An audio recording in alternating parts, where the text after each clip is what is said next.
स्वामी समर्थ. स्वागत आहे तुमचं माझ्या नवीन एका व्हिडिओमध्ये. तर थंबनेलवरनं तुम्हाला कळालंच असेल की विषय काय आहे. मला हा व्हिडिओ बनवायचा नव्हता, पण म्हणलं चला बनवावं, कारण खूप लोकांचे असं माझ्या जेवढे पण आहे सबस्क्रायबर किंवा म्हणा लाईव्हला जे पण लोक येतात त्यांचा थोडासा गैरसमज होतो आहे.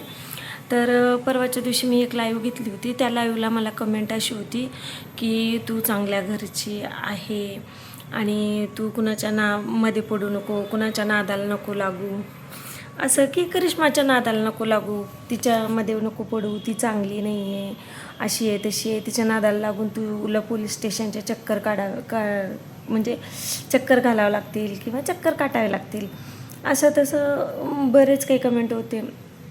आणि मी एवढी रिक्वेस्ट केली माझ्या लाईव्हमध्ये की प्लीज म्हणलं माझ्या लाईव्हमध्ये तुम्ही फक्त माझ्याबद्दल बोला, की दुसरं करिश्माचं किंवा अजून कोणाचं कसलंच नाव नका घेऊ, म्हणून मी रिक्वेस्ट केली होती. तरी पण मला त्या कमेंट काही थांबलेल्या नव्हत्या. तर म्हटलं चला त्यावरती एक मी लाईव्हवरती तर असं डायरेक्टली नाही सांगू शकत त्यांना, किंवा बाकीचे पण होते जे मला छान कमेंट करत होते, मी त्यांना उत्तर देत होती आणि त्यांच्याशी बोलत होती आणि मला काहीतरी सांगायचं होतं, मी त्याच्याबद्दल बोलत होती. तर विचार केला, म्हटलं चला एक छान असा थोडंसं व्हिडिओज बनवून त्यांना मग सांगावं की हे बघा, पहिली गोष्ट तर मी कधीच माझ्या व्हिडिओमध्ये कुणाचं नाव घेत नाही आणि राहिला करिश्माचं नाव घेणं किंवा करिश्माबद्दल मी माझं मत सांगणं किंवा मला जे काही वाटतं ते, कारण करिश्माबद्दल खरंच मला जे वाटतं आहे मी तेच सांगणार. ज्याची त्याची मर्जी, ज्याची दृष्टी जशी आहे त्याला सृष्टी तशी दिसते. मला करिश्मा चांगली दिसते, मला तिचे गुण आवडतात, तिनं जे काही केलं मला त्याच्याशी काही घेणं देणं नव्हतं. तिच्यासोबत काय झालं काय नाही याच्याशी मला काही घेणं देणं नव्हतं. मला तिचा स्वभाव आवडतो म्हणून मी तिच्यासोबत चांगलं बोलती, चांगलं आहे, आणि मला बाकीच्या गोष्टीशी काही घेणं देणं नाही आहे. आणि मला एवढं कळतं, मी एवढे खटके खाल्लेले आहेत स्वतःच्या लाईफमध्ये.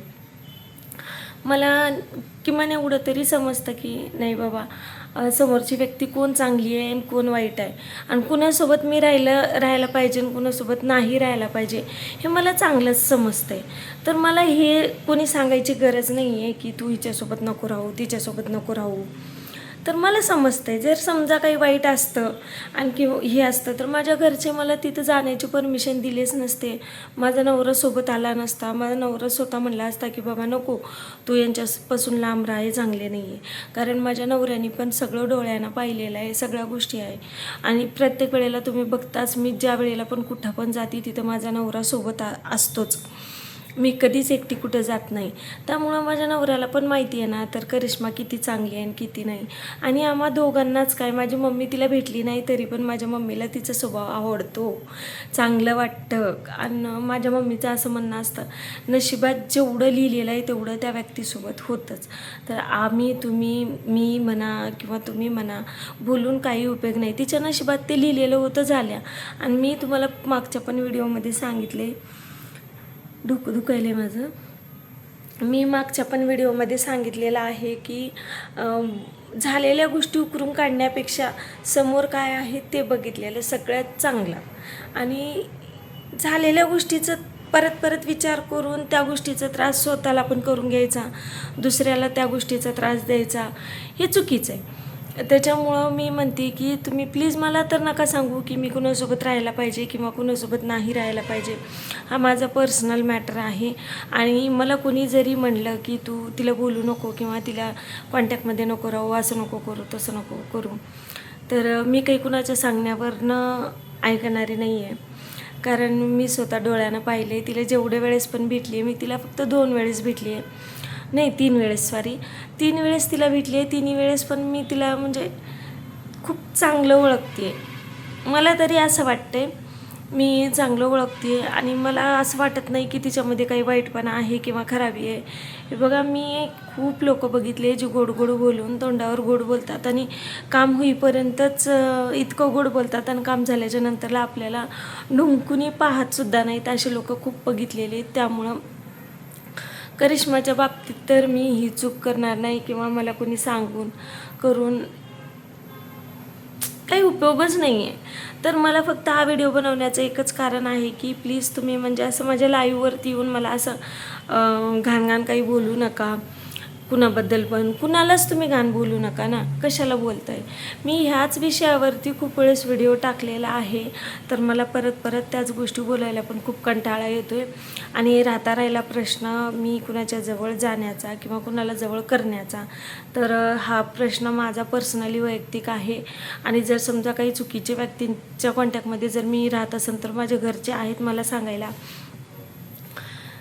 आणि मला एक कळत नाही आहे खरंच ना, ती कुठून वाईट दिसते आहे मला हेच नाही समजत आहे यार. मी पर्सनली तिला भेटली आहे, ती निस्वार्थपणे प्रत्येकाची मदत करते आहे, एवढं चांगलं. ते म्हणतात ना, खरंच एखाद्याच्या हाताचं मीठ खराब असतं, मीठ जे खातं ना त्याच्या हातचं त्यालाच उलटतं, ते तशी गत आहे तिच्या बाबतीमध्ये. तिचं ज्यानं पण खातं ना तिलाच उलटतात लोक, पण ती तशी नाही.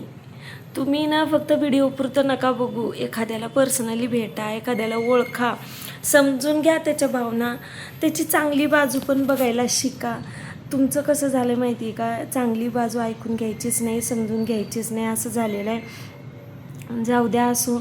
आणखीन एक त्याचबरोबर मला कमेंट होती की तो व्हिडिओ मी काल जो व्हिडिओ टाकला होता परवाच्या दिवशी, तो व्हिडिओ नेमका कशाबद्दल होतं, कुणाबद्दल होतं, काय सांगते म्हणून. तर प्लीज तुम्ही त्याच्या अगोदरचे व्हिडिओ पण बघा, तर तुम्हाला समजेल की मी कशाबद्दल बोलते आहे.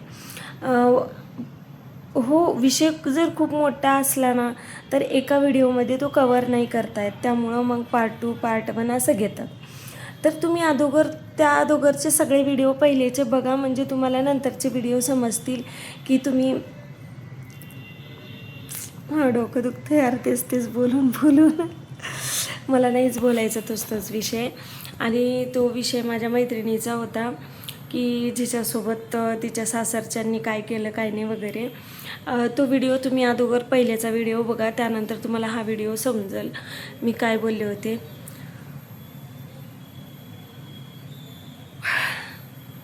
खरंच ना माझं डोकं दुखते, काय माहिती कशामुळं दुखते, कारण आज मी सकाळपासून जेवलेली नाही आहे, त्यामुळं पण दुखत असेल मे बी. माझं गंध पडलं असो. तर मला एवढंच सांगायचं होतं. तर मला कोणी सांगायची गरज नाही आहे की करिश्मासोबत नातं ठेवू किंवा ठेवू नको. मला कळतं तेवढं तरी मी ओळखते, माणसांना चांगलं ओळखायला शिकली आहे. कारण मी पण आयुष्यामध्ये खूप काही असा त्रास काढून खटके काढून मी दुःखातून पुढं आलेली आहे. त्यामुळं मला समजतं की कोण चांगलं आहे आणि कोण वाईट आहे आणि कोणासोबत राहायला पाहिजे आणि कोणासोबत नाही. ज्यांच्यासोबत मला वाटतं ना की आतून मला जेव्हा फिलिंग्स येते का, पहिल्यांदा भेटल्या जेव्हा मी बोलते का एखाद्याला, तेव्हा मला आतून असं फिलिंग्स येते की नाही बाबा, याच्यापासून आपण 4 हात लांब राहिलेलंच बरं. मग मी तिथंच ठरवते की नाही, याला पुढं घ्यायचंच नाही, मी त्याच्यासोबत कॉन्टॅक्ट ठेवतच नाही.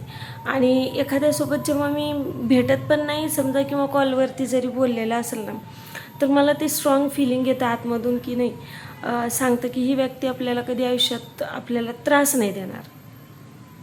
मग जी व्यक्ती आपल्याला दुसऱ्याला त्रास नाही देऊ शकत, तर तशा व्यक्तीसोबत राहायला काय जड आहे सांगा बरं. काहीच अवघड नाही आहे आणि काहीच त्रास नाही आहे. त्यामुळं मग मला तरी असं वाटतं की नाही, करिश्माकडनं मला कधीच काही म्हणजे असं धोका होणार नाही. आणि ती खरंच खूप छान आहे. ती काय धोका देणार आहे मला सांगा, तिनंच आयुष्यामध्ये एवढं दुःख काढलेलं आहे. आणि ती तर असे ओपन पुस्तक आहे, असं अख्ख्या सोशल मीडियावरती जगापुढं ओपन पुस्तक आहे. ती काय कुणाला त्रास देईल आणि तिच्यामुळं काय कुणाला त्रास होईल. अक्षरशः तिनं खूप काही भोगलेलं आहे, त्याच्यामुळं जे भोगतं का ते कधीच कुणाला त्रास देत नाही, हे पहिली गोष्ट लक्षात ठेवा. तर मला फक्त एवढंच सांगायचं होतं की प्लीज माझ्या लाईव्हवरती येऊन मला असं कमेंट नका करू घाण की तू तिच्यासोबत नको राहू, हिच्यासोबत नको राहू, ती चांगली आहे, ही चांगली आहे. तुम्ही दोघींना पण काय असं पर्सनली जाऊन ओळखत नाही, त्यामुळं सांगू नका, बस एवढंच सांगायचं होतं. तर ह्या व्हिडिओमध्ये एवढंच बोलायचं होतं, मला काही सुचत नाही आहे काय सांगावं काय नाही. तर चला, तर मग आजच्यापुरतं एवढंच होतं. आणि कालच्या व्हिडिओचा पार्ट 1 तुम्ही बघितलंच असाल, संडेचा स्पेशल पार्टी डे. आणि आजचा त्याचा पार्ट 2 आज व्हिडिओ तुम्हाला बघायला भेटेल. तो व्हिडिओ बघा आणि कसं वाटलं मला नक्कीच कमेंट करून सांगा. आणि माझे व्हिडिओ तुम्हाला कसे वाटतात हे पण नक्की मला कमेंट करून सांगा. तर चला, माझ्या लाईव्हला पण तुम्ही असंच या, मला छान असं सपोर्ट करताय तुम्ही, ते पाहून मला खूप छान वाटतंय. असं मन एकदम असं खुश होतं आहे. खरंच खूप छान वाटते, मी नाही सांगू शकत आहे शब्दामध्ये. माझी स्माईल आणि चेहऱ्यावरचा आनंद पाहून तुम्हाला लक्षातच येत असेल की तुमच्या सपोर्टमुळं मला खरंच खूप आनंद होतो आहे. आणि असंच सपोर्ट तुम्ही मला कराल ही आशा ठेवते मी तुमच्याकडं. खूप मोठी अपेक्षा आहे माझी तुमच्याकडनं, ती अपेक्षा तुम्ही नक्कीच पूर्ण करा माझी. आणि आपले लवकरच 1K सबस्क्रायबर पूर्ण करण्यात मला मदत करा आणि तसंच वॉच टाईम पण पूर्ण करण्यामध्ये मदत करा. तर एवढंच सांगायचं होतं. तर भेटूया नेक्स्ट व्हिडिओमध्ये. तर चला बाय बाय. सर्वजण हॅपी राहा, स्वतः पण हॅपी राहा, दुसऱ्याला पण हॅपी राहू द्या. ज्याचं त्याच्या आयुष्यामध्ये ज्याचं त्यानं खुश आहे बस, सगळ्याला हॅपी राहू द्या. इकडचे भांडणे तिकडे, तिकडचे भांडणे इकडं, ह्या चुलीवरचं भांडं त्या चुलीवर, त्या चुलीवरचं भांडं ह्या चुलीवर नका मांडू. तर एवढंच सांगायचं होतं. भेटूया नेक्स्ट व्हिडिओमध्ये. Bye bye, take care. Shri Swami समर्थ.